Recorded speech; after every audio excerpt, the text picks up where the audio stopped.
Gauri Suryavanshi, S मराठीमध्ये आपलं स्वागत। वळूया आजच्या बातमीकडे। नाशिकच्या जुन्या नाशकातील खडकाडी भागात जुनी 2 मजली इमारत कोसळली आहे। त्र्यंबक पोलीस चौकी मागे परिसरातील ही घटना आहे। इमारत कोसळल्याने 11 जण मलब्याखाली अडकले होते, त्यात 4 लहान मुलांचा देखील समावेश आहे।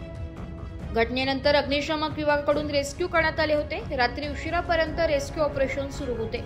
सुदैवाने यात कुठलीही जीवितहानी झाली नसून जखमींवर जिल्हा शासकीय रुग्णालयात उपचार सुरू आहेत। रात्री 9 वाजेच्या सुमारास ही घटना घडल्याचं सांगण्यात येते।